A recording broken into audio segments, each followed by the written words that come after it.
I've always known there was something off about my mother.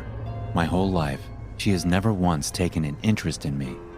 Call it a conceited thing to notice or whatever, but I think most would agree that mothers typically have some sort of role in their son's life, especially if they're an only child. My mom never has. For as long as I can remember, she's been indifferent to me, and her only focus has been my father. She rarely lets him leave the house without her, and when she does, it's never for longer than 20 minutes, and she usually calls him once or twice while he's gone.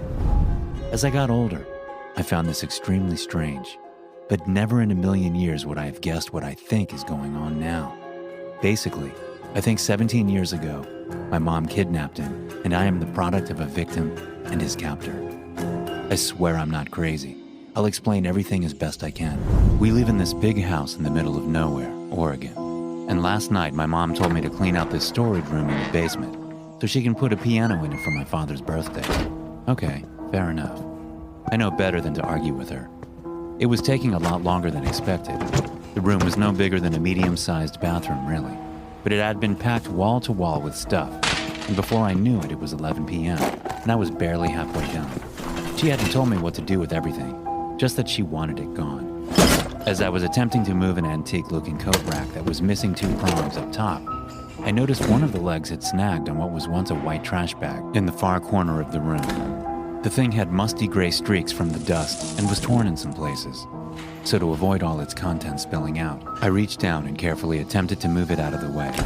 However, there was a rip in the back that was out of my line of sight, and the jostling movement knocked something out of the hole and onto the floor. It sounded like when I dropped my student ID, like laminated plastic hitting linoleum flooring. Great, I thought. I pulled the bag out off the coat rack and tossed it behind me into the bigger part of the basement, no longer caring, and quite pissed at my mom for giving me such a tedious and nitpicky task. I felt around the floor for the thing that had fallen, and finally my hand closed around a long string of nylon fabric. A lanyard, duh. I picked it up and headed out of the room, assuming it was one of my parents' high school IDs, before I glanced down and did a double take. It was a picture of my dad. He looked much younger, but definitely not high school young. I tore my eyes away and forced them to look under the photo, where it read, Federal Bureau of Investigation. My jaw dropped. My dad is not an FBI agent. He's never even had a job as far as I know. He's a stay-at-home dad. My mom is the one who works. I noticed the name on the badge was wrong, too. Neither the first nor surname were accurate, not even initials. I must have stared at it for a good 5 minutes while attempting to rationalize. Maybe it was from a costume? No, they both hate holidays, especially Halloween. And it was far too elaborate to be a prop. When I finally managed to tear my eyes away, I instantly dropped to my knees and ripped open the rest of the tattered trash bag. A slew of strange items poured from its remains, but the first thing that caught my eye was a piece of folded leather in the shape of a book. I flipped it open. Federal Bureau of Investigation. Same name, same picture, same signature. Passport, driver's license, checkbook, all things that could be used to identify someone had this same goddamn name on it. I don't even remember what was going through my head, if anything even was going through my head. There were an assortment of other strange items to go through. A wedding band, not the one I knew my dad had on his finger at that very moment. A revolver, not loaded. A broken watch. A partially smashed flip phone. I remember being confused, like nothing was clicking. Was my dad leading some sort of James Bond double life? No, he barely left the house. So what then? About 20 of my questions were answered when I found the newspaper. It was an article belonging to what I assume is some local paper in Washington, D.C. The same picture from the badge was on the front page, and the headline read as follows. Renowned FBI agent kidnapped. Wife makes distressed appeal. I won't rewrite the entire article here, but this is a general summary. The missing FBI agent, my dad, has allegedly disappeared into thin air. Clues to his captor's identity have yet to be released to the public, but inside sources are claiming it's a woman who's been causing the Bureau trouble for years. Motives unknown. The victim's wife made a heartbreaking public appeal for her husband's safe return on local news early this morning. The paper was dated October 16th, 2003, exactly 1 year before I was born. I must have reread the article 10 times, and not once did the gravity of the situation truly weigh on me. Things like this only happen in movies, not to me or my family. And then I found the folder. It was a file folder. Printed on the front was Federal Bureau of Investigation, with classified stamped below it. There was a picture of my mom inside. It was a mugshot. I wasn't in the least bit surprised when I saw that her name on the file didn't match the one I'd been calling her my whole life. She was a serial killer, a Black Widow as they referred to her. My fingers traced over the black print numbly, her estimated body count, whereabouts, her guessed next moves. The final paragraph was about her connection to my dad, or rather, her obsession with my dad, the FBI agent, whatever I should call him. According to the file, she'd been stalking him for years, ever since he'd found her and locked her away. She'd escaped prison and they'd assumed she would be coming after his wife.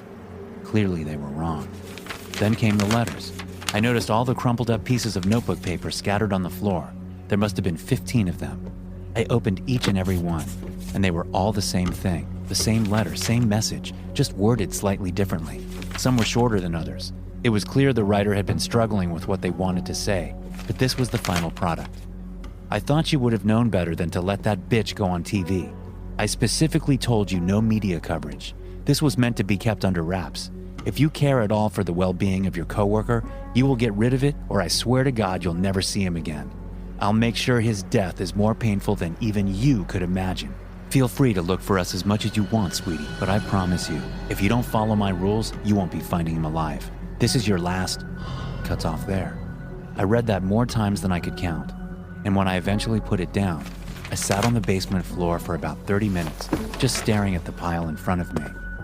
Then I walked upstairs, got a new trash bag from the cabinet, and moved all the items in there. The light in my parents' room was dark. Like a zombie, I went into my bedroom, stashed the bag in my closet, and laid on my bed staring at the ceiling. I was numb. 5 hours went by, and I didn't move once. My mind was going a million miles a minute, and yet, not once did I form a coherent thought. It wasn't until 4 a.m. that I came to some sort of sense. I shot up out of bed, yanked open my closet door, and tore through the garbage bag once again. What the fuck, what the fuck, what the fuck? I'd been suspicious of my mom's behavior for years, especially after I took my school psychology elective and learned just how abnormal her behavior was. I'd assumed she was your classic narcissist or something, with manipulative tendencies. I'd even gone as far as to ask my dad about it. He'd always defended her weakly. I know you're probably wanting to scream at me. Why didn't I do something? Well, what was I to do? Go to the police and tell them my mom's an asshole? She never physically abused him, or at least, I never saw her. And like I said, my dad defended her. No one would have believed me. But this, never in a million years would I have expected anything like it. My mom kidnapped him. She's a serial killer, and she kidnapped him, stole him away from his wife, career, family, just because she could? Did she love him in some fucked up way? Still so many unanswered questions. I combed the internet for traces of my father's article, but none were found. Same for his wife's appeal. I guess my mom got what she wanted. I wondered about the trash bag as well. If my mom really was such a skilled criminal like her file said, why had she left behind so much evidence? My best guess is she'd meant to burn it or get rid of it some other way, but she'd either forgotten or something got in the way of her plans. I'm assuming the latter. So now, here I am, writing this on my closet floor. I've been sitting here for about an hour now, staring at the wall and trying to decide what to do. My parents will be waking up soon. They like to go on early morning walks together. What do I do? What can I do? My entire life has been a lie. I don't know how my dad can even look at me. He's always cared for me, made up for the lack of attention I get from my mother. I owe it to him to get him out of this. If you have any advice at all, please let me know. I'll take anything you've got. I already know so little about my mom, so God only knows what kind of things she's done to keep my dad in her cage for so long. There's a pretty good chance she'll find this post. Please help before she does. Thanks for listening. If you enjoy these stories, be sure to subscribe to the podcast and check out some more of my episodes here.